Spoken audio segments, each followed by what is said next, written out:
Singer Featherweight. There's several different colors of these, and there's even a couple of different models. This one is a 221.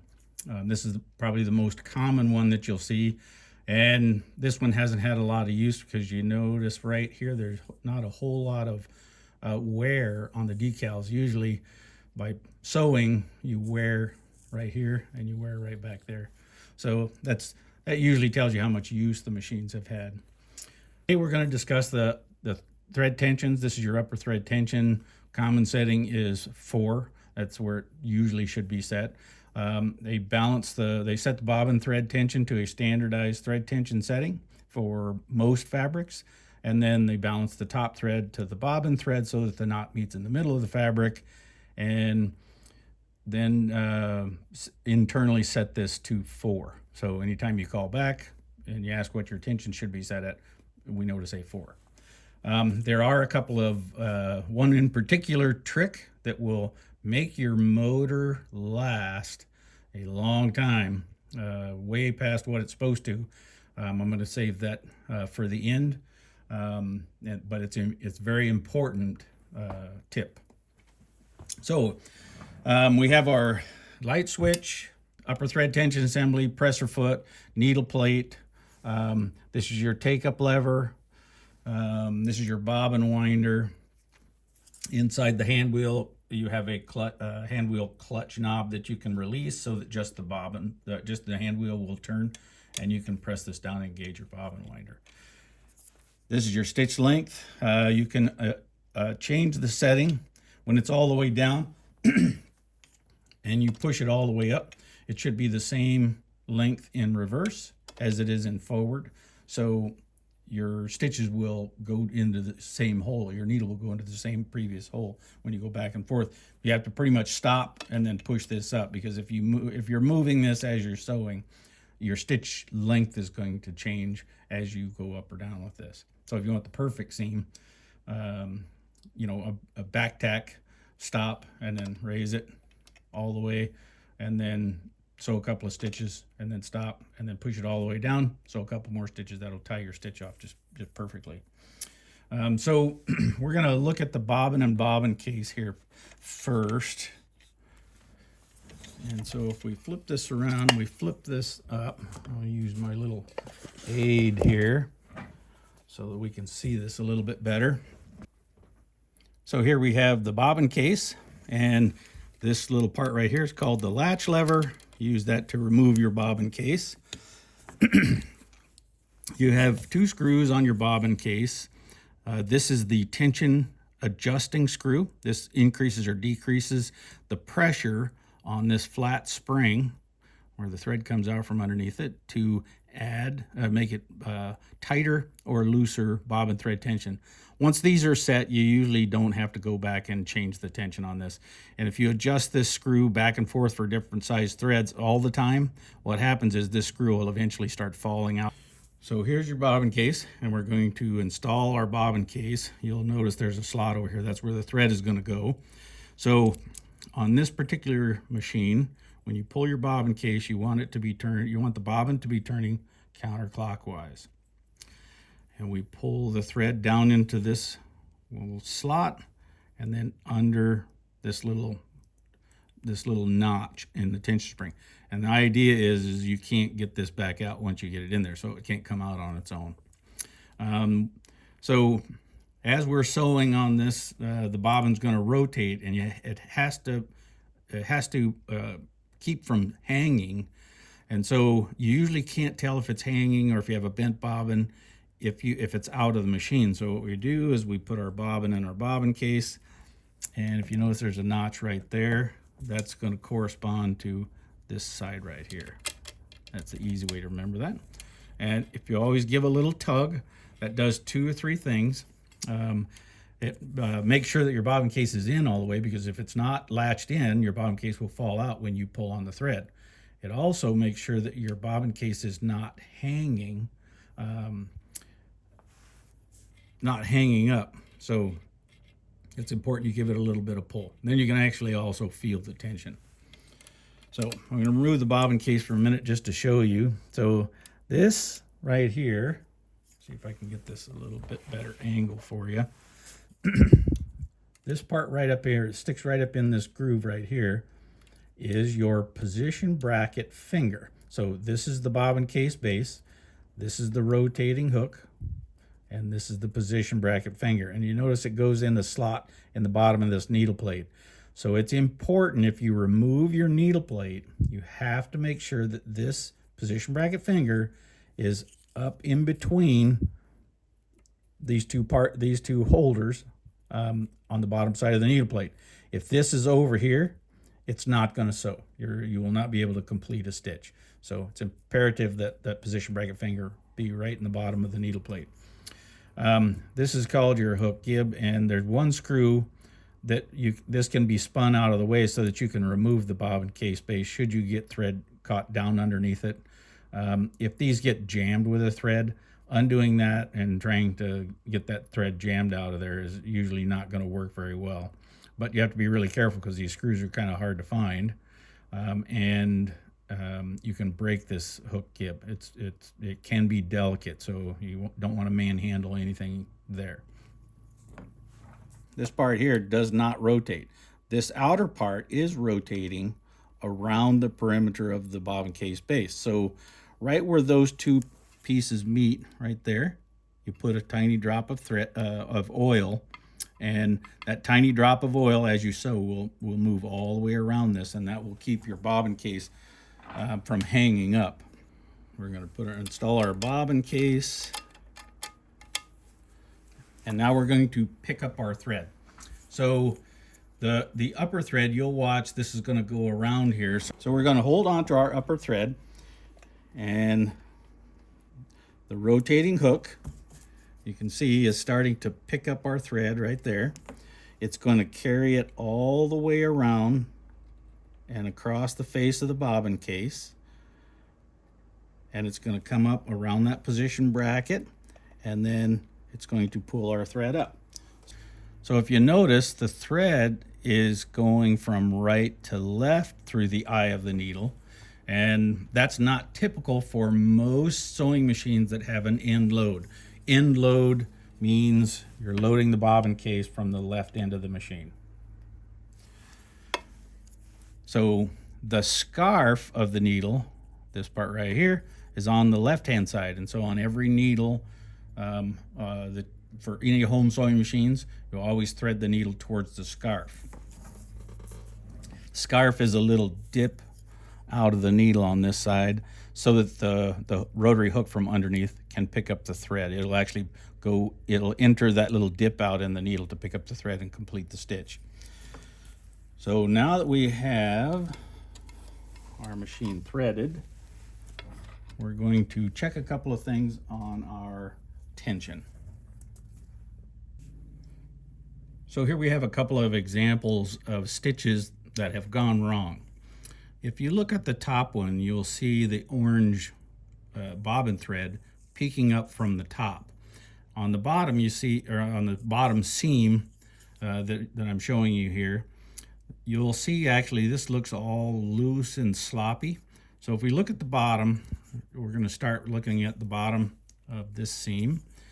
We notice it looks okay from the bottom side of the fabric. So if you see loops on the top side of your fabric, that usually has to do with the bobbin thread being too loose or your top thread tension being too tight. If it's loose and sloppy like this on the top, and the top thread is looping on the bottom side of the fabric, that usually has to do with your upper thread tension. Either the thread is not all the way in between the tension discs, down in between the thread tension discs, or you have your number set wrong. So for example, if you turn this all the way down to 0, it would look like this on the bottom. 4 is your normal thread tension setting where the tensions are balanced so that the knot meets in the middle, and you can see a slight knot of the bobbin thread from the top and the top thread from the bottom. Anyway, so main thing, if you see this kind of seam, what you're going to do is you're going to first make sure that your thread is in between the tension discs all the way, And then you always make sure that your upper thread tension is set to 4. If you're still getting this, you may have some debris caught down in between these tension discs. And if you have that debris in there, you have to get that out. Usually that's where you raise the presser foot, because that is going to open up the tension disc so it makes them real loose.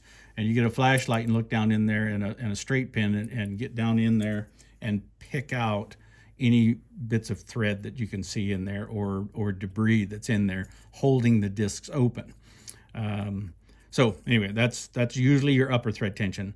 Most of the time when people see this looping on the bottom, they automatically go to the bobbin case and start adjusting the bobbin case. Once you readjust your bobbin case, you throw your balance point off. So that means this number has to change to compensate for what you've done to the bobbin case. So it's always best to not touch the bobbin case unless you have zero tension on your bobbin case. What I mean by that is, if you remove your bobbin case and you pull on the thread and you feel no tension at all, that means you might have some debris that's caught underneath the edge of this spring, underneath this spring.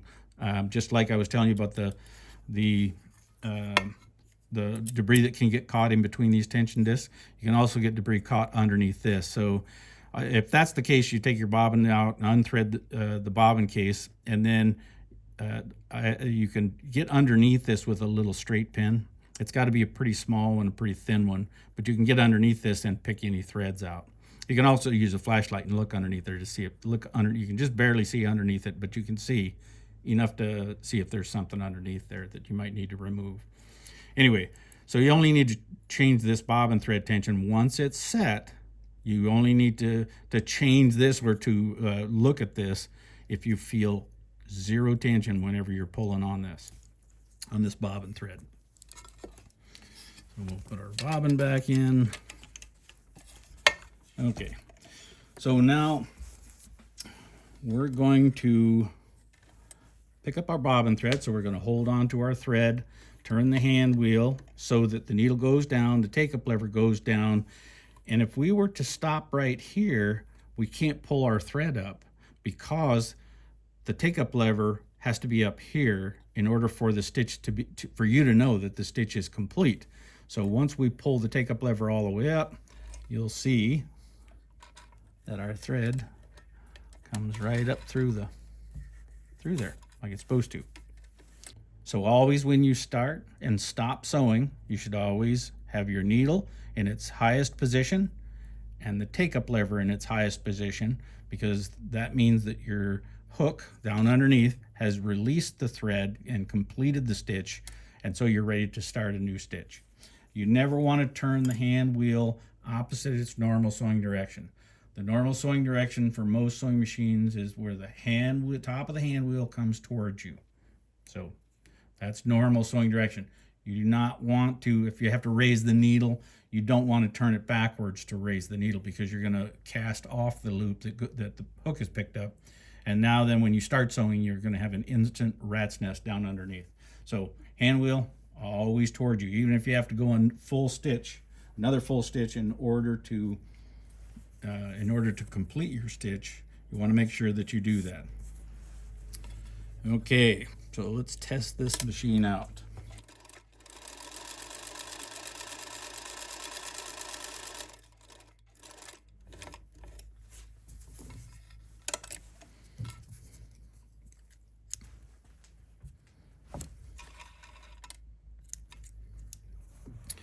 So now, if you look real close, it looks great on top, and it also looks great on bottom. You can barely see the knot. You have to look really close to see the knot from the top thread. And if you look really close, you'll be able to see the bobbin thread. So you can't really hide two thicknesses of this thread in two thicknesses of fabric, because the woven fabric is actually a lot thinner threads than your sewing thread. So there is no way to hide the knot in two layers of cotton. It's just not going to happen. You can't do it. You can hide it from the top or hide it from the bottom, but you can't hide it from both sides. On quilted batted material, after the you'll be able to see the top thread from the bottom and the bottom thread from the top, but once it's laundered, that batting usually closes those holes up, and then you won't be able to see that knot from either side. I'll give you a couple of little tips. Number one is always leave your presser foot in the down position when you're not using it. Let your tension spring that's inside here relax. Remember, always turn the hand wheel towards you, even if you have to complete a whole stitch. Don't forget where you have to oil your machine is right there. Tiny drop. That is a simple thing, and you should always do that before you start sewing with a tiny drop. That way the lubrication is in there while you're using your machine. If you oil it after you put it away, next time you pull your machine out to use it, it might not be in there. These machines have gears inside. You've got a set of bevel gears down inside here, and you have a set of bevel gears right up here. The book says to grease those. I'm not fond of grease. It's better to use a little bit of oil. The oil will be more advantageous. The grease, first time the gears go around, it mashes almost 100% of the grease out of the way. Plus, the gearbox, there is no gearbox on the bevel gears down here or up here, and so any lint is going to get collected into that grease, packing it into the gears, and can cause your machine to jam. So the final tip for our machine today is very important. So here we have the Featherweight motor. You have a grease port right there, and you have a grease port right here. In the book, it tells you to grease your motor. What most everybody thinks is, if a little bit of grease is good, then a lot of grease must be better. Well, that's not the case. That's actually opposite. So this is your motor, and I'll explain to you why. This is your motor brush, and if you turn your machine upside down, you will see another motor brush right there. So these motor brushes are a carbon brush, and they're designed to provide electricity to the armature, the commutators, which are the commutators right in here. And once that electricity is applied, the more electricity you give it, the faster it goes. But those are the connectors that connect this connection that's through the motor brush to the commutators. There's a whole bunch of little commutators on a motor. What happens is this port, when you grease this one too heavily, you wind up getting the grease gets inside. Once this motor starts going, it warms up, and once the grease warms up, with this sitting after you're done sewing, that grease will run down the end of the armature and then right over onto the commutators. So now then, once you start sewing, and this motor starts spinning, that grease is going to get smeared all over your commutators, and then it'll start burning, and you can actually burn your motor up with all of that grease. It's saturating both motor brushes, which are not supposed to have any lubricant on them at all, and it can also get them to hang up, which will cause your armature to start arcing, and that will also kill your motor. So if your motor's running fine, do not add grease into these. If your motor starts to squeal, then you need to add a little bit of lubricant into these. But so for the most part, that part in the book that says grease your motor, just forget all about that unless your motor starts to squeal. That'll make your motor last much, much longer. Your grandkids' kids will still be using this sewing machine. Well, don't forget to like and subscribe. And if you like this video, leave me a comment and let me know what model Featherweight you have. If you have one of the 222s, let me know. And if you need any help or anything, just ask me in the comments. I appreciate you watching.